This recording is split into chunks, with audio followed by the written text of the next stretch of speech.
विश्व की सबसे ऊंची इमारत बुर्ज खलीफा, जिसको शेख मोहम्मद बिन राशिद अल मक्तूम ने बनाया, जिसको बनाने में $1.5 बिलियन यानी 114 अरब डॉलर रुपयों का खर्च हुआ और तब से लेकर अब तक ये विश्व की सबसे ऊंची इमारत है। दुनिया का सबसे ऊंचा नाइट क्लब, दुनिया का सबसे ऊंचा स्विमिंग पूल, दुनिया का सबसे फास्टेस्ट एलिवेटर, दुनिया का सबसे ऊंचा टेनिस ग्राउंड, दुनिया का सबसे बड़ा एयरपोर्ट टर्मिनल दुबई में ही है। आज दुबई में 156 गगनचुंबी इमारतें हैं। यहाँ कुल 911 ऊंची इमारतें हैं। ये सब सिर्फ शेख मोहम्मद बिन राशिद अल मक्तूम की वजह से ही मुमकिन हुआ है। दुबई में स्थित दुबई मॉल विश्व का सबसे बड़ा मॉल है। यहाँ का रिटेल एरिया 5,02,000 वर्ग मीटर है और इसीलिए दुबई को shopping centre of the middle east भी कहा जाता है। इसी के साथ ही दुबई में दुनिया का सबसे बड़ा एक्वेरियम भी है, जिसमें समुद्र में रहने वाले करीब 33,000 जीव जंतुओं को रखा गया है। विश्व का एकमात्र सबसे ऊंचा 7 स्टार होटल दुबई का बुर्ज अल अरब है। यह सब सिर्फ शेख मोहम्मद बिन राशिद अल मक्तूम की ही देन है। विश्व का सबसे बड़ा इंसानों द्वारा निर्मित द्वीप दुबई का द पाम्स जुमेरा आइसलैंड है। यह आइसलैंड अंतरिक्ष से भी दिखाई पड़ता है। विश्व का सबसे बड़ा फ्लावर गार्डन दुबई का मिरेकल गार्डन है, जहां पर 50 मिलियन फूल और 250 मिलियन पौधे हैं।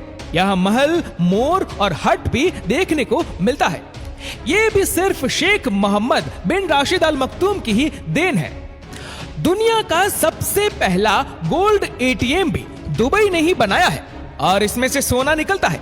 दुनिया का सबसे बड़ा गोल्ड मार्केट दुबई में ही है। दुनिया की सबसे लंबी गोल्ड चेन का रिकॉर्ड दुबई के नाम ही है, जिसकी लंबाई 5 किलोमीटर है। सबसे पहली सोने की कार शेख मोहम्मद बिन राशिद अल मक्तूम ने ही बनवाई थी। दुबई को सोने का शहर भी कहा जाता है। ये सब शेख मोहम्मद बिन राशिद अल मक्तूम और सलमान बिन अब्दुल अजीज की वजह से ही मुमकिन हुआ है। ये दोनों किंग अपने घरों में सिर्फ सोने की कारें ही रखते हैं और उनके घरों में भी 60% से भी ज्यादा चीजें सोने की है। आखिर दोनों किंग इतने अमीर कैसे बने? दोस्तों, भले ही ये दोनों किंग सोने की चीजें रखते हो, लेकिन उनका हृदय भी किसी सोने से कम नहीं है। इतने अमीर होने के बावजूद भी उनके दिलों में आज भी इंसानियत मौजूद है। शेख मोहम्मद बिन राशिद अल मक्तूम हर 2 महीने एक ऐसी मीटिंग रखते हैं जिसमें शेख औरतों के साथ बैठते हैं और औरतों को कोई तकलीफ तो नहीं है इसके बारे में विचारणा करते हैं। उस मीटिंग में कोई भी औरत अपने पूरे दिल से अपनी राय रख सकती है कि उनको कोई समस्या तो नहीं है और उनकी राय शेख मोहम्मद बिन राशिद अल मक्तूम सुनते हैं और उसको लगे कि ये औरत की बात सही है तो उस पर विचारणा करके देश में भी बदलाव लाते हैं। इससे ही पता चलता है कि शेख मोहम्मद बिन राशिद अल मक्तूम औरतों की कितनी इज्जत करते हैं। जो इंसान औरतों की इतनी ज्यादा इज्जत करता हो वो इतना अमीर कैसे नहीं हो सकता।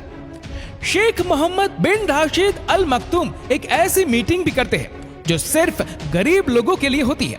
उस मीटिंग में गरीब लोगों की सहायता की जाती है और उन गरीब लोगों को अपने किसी न किसी बिजनेस में उसे नौकरी दे देते हैं ताकि उनके देश का कोई भी इंसान भूखा न रहे।